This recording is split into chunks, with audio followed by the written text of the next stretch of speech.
toolbox one day, but I'm gonna roll with it. We have the try not to cough. We have the EFI conversion fuel tank Highly Sniper for the 1972 Malibu. Like I keep telling y'all, man, Eddie gonna take him to church with this one. So we about to cut this thing open. Probably better if I do it with two hands. I am not gonna show you guys the part number on this one because you're gonna order the wrong one. This one right here is for a Chevelle. I know a lot of you guys got Malibus and all that stuff or whatnot. I'll show you the part number actually. The part number is 19-176. As you can see here, it's for 70 to 72 Chevelle. Any has a notch corner. It also comes with a 255 in-tank pump. The pumps with these, I don't know why. I installed maybe 5 or 6 of these gas tanks, and for sure like 3 or 4 of the pumps did not work. So Eddie said let's just go ahead and skip over all this and let's just buy a good pump that we know that's going to work for sure. Is the camera set good, right? Let me see. It's a little, there you go, Mike, brighten me up.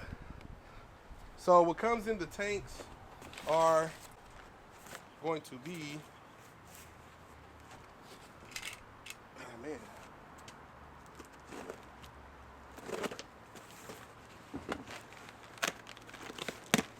I don't know what this is. It has like a leveler sending unit. A lot of people have been using the Aeromotive sending unit on this. I actually want to try it. I might try it for the bird because you know I got to spend that. This tank is about, sorry Ed, but this tank is about $700. Come with everything that you need. Probably gonna be the sending unit.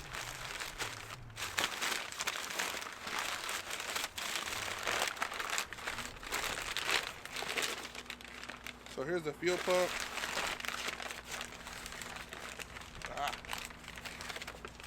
Fuel pump sending unit. You actually have to cut these down and do a couple things to them. So we're not actually going to use this pump though.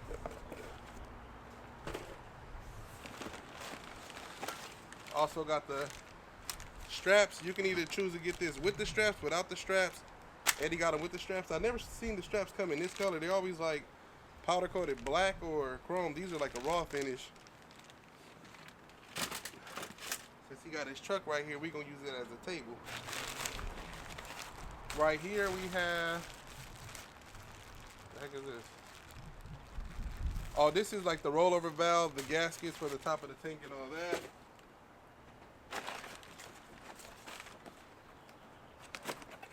This part right here is going to be for the gas level. See the ball right there? I don't know if you guys see that. See the float? You actually got to modify, cut all this. You got to do a lot of cutting and modifying for these things. Also, hopefully he bought the cap for this. I'm hoping he did, man, because if he didn't, Eddie, you're going to have to buy one. I guess I can put that right here.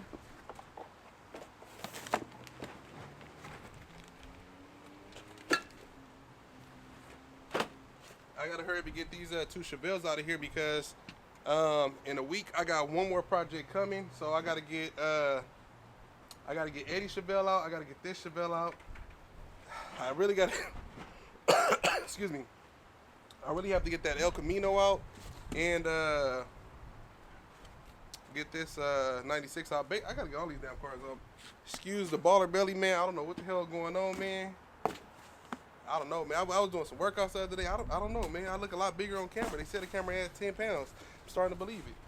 But anywho's, lay this flat.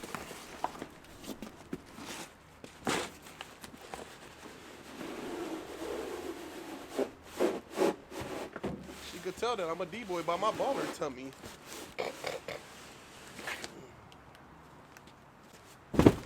This right here is gonna be. And as you guys can see, it says it comes from Hottie, but like I said, Tank sink, same thing.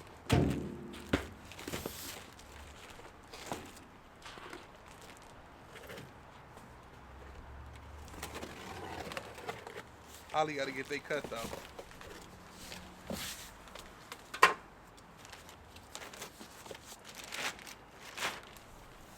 So this is the gas tank that we're going to be using. Has the notch sides, the notch corners. I don't know if this one was used or not, but it's kind of a little damaged. Probably not used. I'm sure it's not used. Probably just is damaged during shipping or something like that. But pretty much, I'm going to take this thing out. I don't want to show me measuring it, cutting and all that stuff and putting it in. I'll do all that stuff on another build. I really got to get cracking and get these cars like in and out, so I get started on my own personal vehicles. So I'm not gonna show that on camera, but I'm about to bust it down, assemble it, and then I got a video coming for the 96 Impala. Also got a video coming for the 65 El Camino. All these cars are damn near finished and damn near ready to go home, and I'm ready to get them sent home. So let's get busy. Let's get busy. If you haven't done so already, please like, subscribe, show love. Hit the thumbs down only if your ugly ass is a bum. Hating is only love and jealousy at the same time. And get your paper, because you know I'm trying to get mine. Ooh-wee, baby. Ooh-wee. One more thing I want to show you guys. Pretty bird. Before I start getting busy, is that, I'm trying to make sure ain't no addresses. I had Eddie ordered the wrong Firewall delete plate. Apparently it's 3 of them, so I went ahead and made it right, and I ordered the right one for him. This one was only, wasn't that expensive, like 60 bucks. Yeah, it was $57. Found it off eBay, and pretty much this one is going to cover his whole, it's going to cover the AC, the heat, the AC, the heat. It's going to cover basically that big old hole and all that stuff. There's a lot nicer ones out there that's like 200 bucks, 300 bucks, but you have to tack weld them and do this and do that, and yeah, we're not doing all that. So I think on the next one I might go buy a welder and start practicing or whatever, because the next project that I got coming in is pretty much the same exact concept, but you just gotta stick around and see what kind of car it is though. So yeah, but this is gonna work, so stay tuned. I'm actually gonna go paint this right now. It's like this raw finish as well. I'm gonna paint it black. I'm gonna end up painting this black so that you know, it can basically match the whole inside of the car.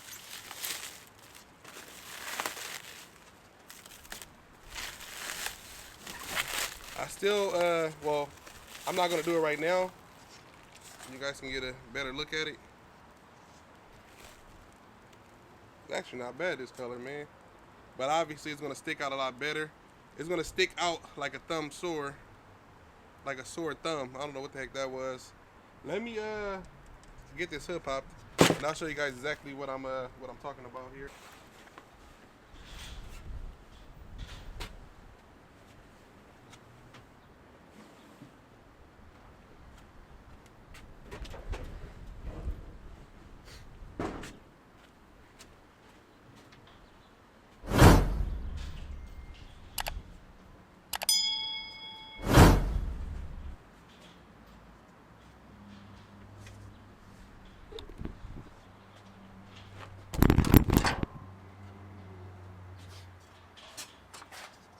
So basically, what has to be done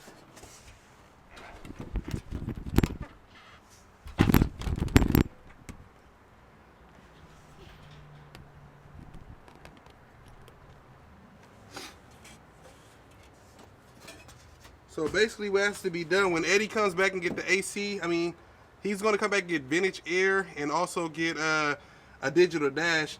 That's when I'll tear all this stuff apart and doing all that. But for the time being, we're gonna set this puppy in here like this.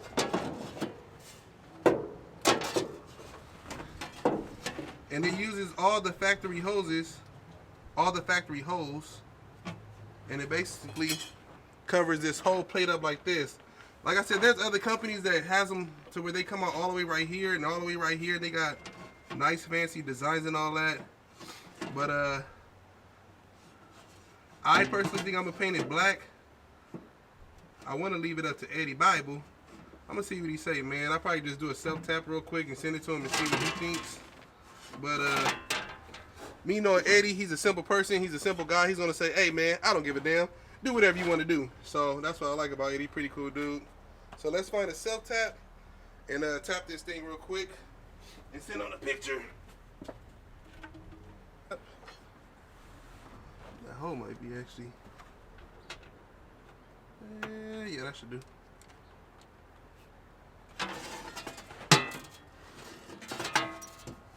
Put that little thing right in there.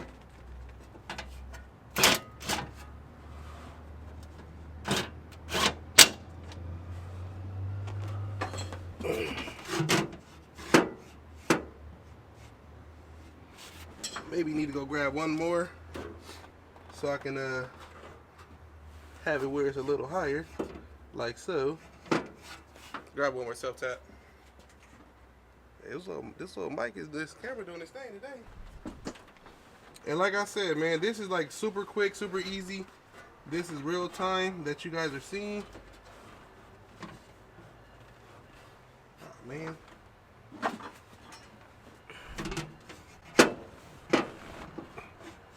The hell I'm gonna do this?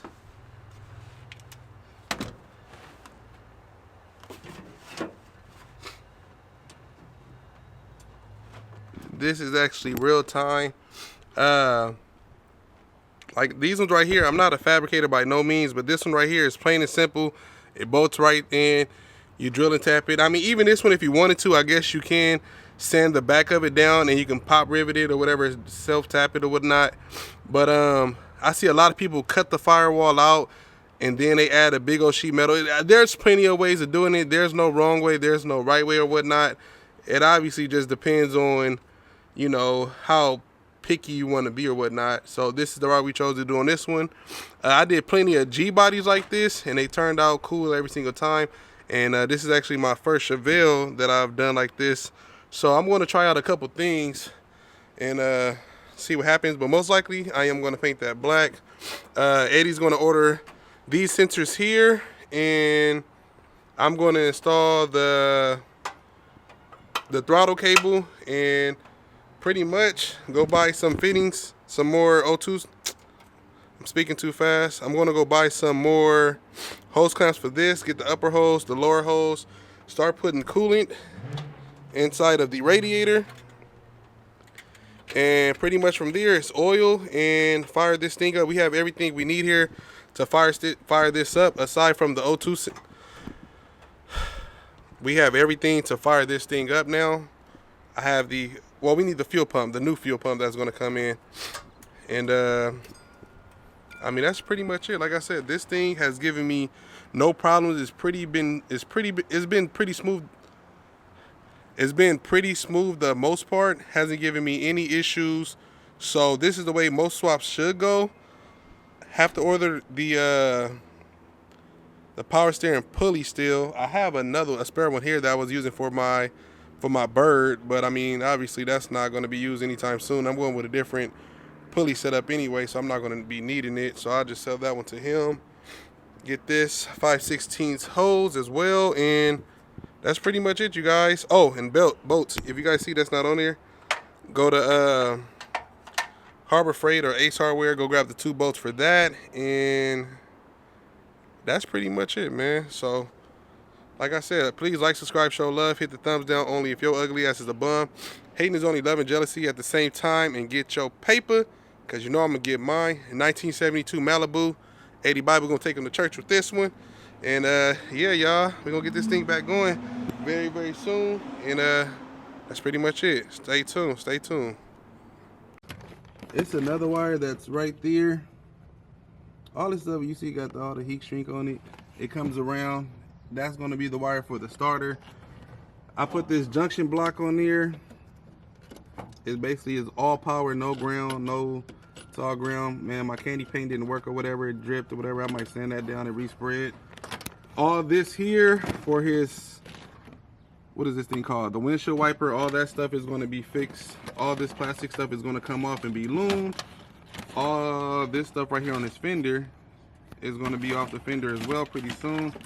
I'm just doing all the wiring for, oops, don't tear that one up. This one right here is for the Terminator X. As you see, has like a little, what do you call this thing? It's like a little ohms in there, like a little resistor in there. You basically just connect this to 12 volts and it will do its magic. I'm actually going to loom this one as well and connect it to that one right there. We're going to do the power steering, get all this power steering stuff done today. I have to go back to the store, get the upper hose, go grab the lower hose, start putting coolant in this thing. I just don't want to put any coolant into it until I get it fired up. I have all the oil. I actually bought some other stuff for myself. I have the oil filter. I bought this for me. I bought this for me. I bought this for me. And that's pretty much it. Actually, I bought some more oil for my VW Golf. That thing, haven't did an oil change on it. And I actually bought this one for me. And this is for the 96 Impala as well. So this one is for the Chevelle. It means the same thing, whatever. The part number for those is a PF48E. It's PF48.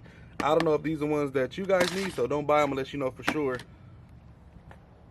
But with that being said, I'm pretty much about to get this thing wired and fired.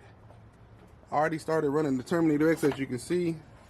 This is going to be, one goes to the hot on the battery, one goes to the ground side of the battery. I have to heat shrink this for the oil catch can. I have to go buy some more connectors, whatever you call these damn things, some hose clamps. I don't really even like these ones. Honestly, I like the fuel injection ones, but I don't know if they make them this size. And I'm going to take this piece off. I'm going to paint it black. I'm also thinking about taking this piece off and painting this part black, leaving the radiator the chrome look. I'm going to run the transmission lines. He has new inner fender wheels that's coming. They actually supposed to be coming today. So not coming to my house today. They're going to go to his house. I'm going to pick them up from him. And we're going to get these swapped out. So when I pull these out, I'm actually going to repaint the suspension components to make it look that much better. Under the car, or you can see there, we have all of the Terminator X wires being ran. If you look on the inside, not trying to hit that door. Hold on, y'all. Cool. So on the inside, we pretty much got everything plugged in for the Terminator X. I'm going to basically group all these together. The Terminator X give you so much damn. You can put it on the inside of the car, on the outside of the car. The thing is, I'm thinking about, it's kind of hard, but I'm thinking about placing the Terminator X right there, just so if it's having, it's just this, it would have been perfect right here. But I really don't want to touch his music stuff and move his music stuff, but I might have to, because it's one or two places it can go. It can go right here, which I really don't like, but it's visible. The second place I can put it will be inside of here, and he basically can just pull the glove box down and see the, whatever these things is called, the lights. These LED lights basically is going to show you any issues or any problems that you will be having with your Terminator X. They're all supposed to be green. They're all supposed to be green or blue. If they're red, then that's going to tell you, hey, you have an issue with this, you have an issue with that, and blah, blah. So there's no OBD2 port on here. And I mean, that's pretty much it, you guys. I'm going to start wiring all this stuff up. I got 2 grounds that I need to connect. I have 2 ignition wires that I have to connect. It looks a lot crazy underneath here right now, but it's all to the good. We're going to get this thing going. This is an extra connector for your fans and I mean, it ain't really too much. It looks crazy, but I mean, it's only because they supply you with all this damn crazy stuff. A lot of you guys keep asking, what's my take on the Terminator? This thing heavy.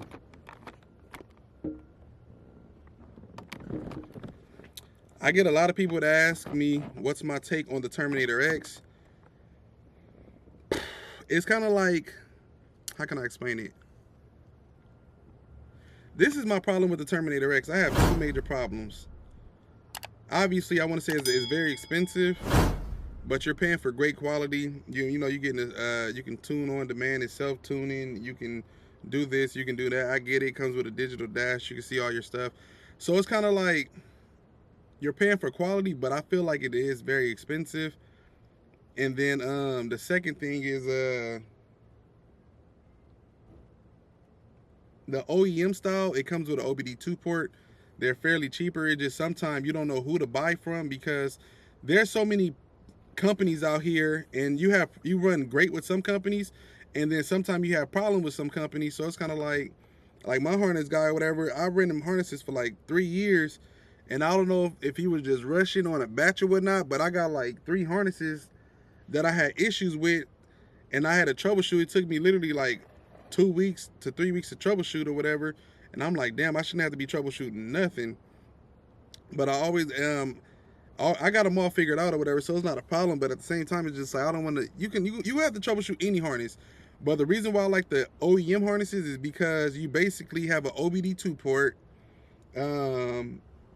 Oh, that's what it is. With the Terminator X, there's no way that you can smog your vehicle. They have no emissions on here whatsoever, so you cannot smog your vehicle. But you can get a plug-and-play harness, have upstream O2 sensors, have downstream O2 sensors. If your vehicle is equipped with EVAP, you can plug all that stuff in too. So with the plug-and-play harnesses, you can actually get them to pass smog. But it don't matter what you use, I guess. It's all in your budget. There's so many companies. On my first swap, I had this guy build me a plug-and-play harness. And I had issues with it. He wired the fuel pump on. I was running like E38 style computer. Somehow he wired the fuel pump wire wrong, so I had to rewire that. And the ignition hot was into the wrong pin, so I rewired that. And I figured that out. I got that one fired up. After that, the car ran good for about a couple years. I haven't had no issues with it. Didn't have any issues with it. I sold it. After that, I bought the car back. So I sold the car. It was an LS3 with a T56. I sold it, and then I sold the car. The car sat in his garage for a year, so I asked the guy, can I buy it back? I put an LS6 with a T56, and I used a PSI conversion harness. With the PSI conversion harness, with that one, I had no issues with it. From what I remember, I didn't have no issues with it. I fired it up. Everything was good. Everything was running. It was working perfectly fine. But I've had PSI harnesses that had issues and had customers that had issues with them as well. But, I mean, they sell pretty decent harnesses. I had BP Automotive. Those are supposed to be great harnesses. I worked on some that was cool, and I worked on some that had problems. I never personally got to work with a current performance harness, but I seen them. They look good, and from what I heard from those, they said it's a hit every time. There's no problems, but I heard they have a long wait. So, I mean, don't judge it off me. You can buy whatever you want to buy, I guess, and it just all depends on what you can budget for. A lot of people be like, hey man, what engine do you like? It don't matter about what I like, it's about what you can afford, and not bust your pockets or whatnot. But like me, I had my engine for about 3 years. I had a supercharger for about a year. I had a transmission for about a month. It's literally took me 3 years, because I know the way that I wanted to go with my build. It took me 3 years to get all these parts together. Yeah, I could have been bought all this stuff or whatever, but I be trying to catch deals, and I'm not sure if you guys seen the footage, but I'll post a link somewhere right here. My 69 Firebird basically was caught on fire. It was set on fire. I really don't even know what happened. I never got footage of the video, so I don't know how the fire started. I don't know what happened. It is what it is. Like I said, it had nothing to do with me. My car wasn't even the guy's customers or whatever. It was just, my car was just sitting there for storage or whatever, and it just so happened my car was the only car that got burnt. Whatever it is, what it is. I didn't have no insurance. I have insurance on everything, but I didn't have no insurance on that. So it is what it is. Now that that Firebird has caught on fire, and it was, you know, it was all jacked up and stuff like that, I'm not wasting no more time. I start busting my ass, start peeling these Hundies back, and get my thing on the road. So do what you can afford and do it at your own pace. It ain't no reason to stun on nobody. Just, man, do it for you. Don't do it for somebody else. You do it for somebody else, you're gonna go broke. Do you do it for yourself, you're gonna enjoy it, man. That's a little bit of preaching for y'all. But I'm not gonna show too much work of me doing the installation on this. I really want to get this thing wired and fired. I want to get the 96 possibly today as well. Get that wired and fired. If not, I'll probably get it fired up tomorrow. I have a deadline that I do need to meet with that car. I'm trying to meet it, but I already told them possibly it's not gonna make it. So I'm gonna try my best, and if it works, it works, and if it doesn't, then it is what it is. I don't think I'm gonna meet the deadline, which is supposed to be like June 1st, because I have to what do I have to do? I have to do something. I just can't think of what it is. It's something that's going to slow me down. Oh, the AC. I have to get the AC lines modified. So I'm going to have to get the car wired up, running and driving. He wants me to drive the car 200 miles. So I might take it back and forth to LA 1 or 2 times. But I really don't want to do that, though. I'm not on insurance. I just don't. I've never done that for any customer or whatever. I'll drive the car maybe 50 miles, you know, just testing it out, make sure it's not overheating, and then after that, I'll just send the car on its way. So, me doing the AC is probably going to be the only thing that's going to cut me back from getting that date done, from meeting that date or whatever. This is about the 4th Terminator X I didn't install, so this is all the stuff that you need to install it. I'm going to do my thing. I've been talking to y'all for a minute. I'm going to try to make this like a 20-30 minute video, but honestly, I'm not going to force it. Peace.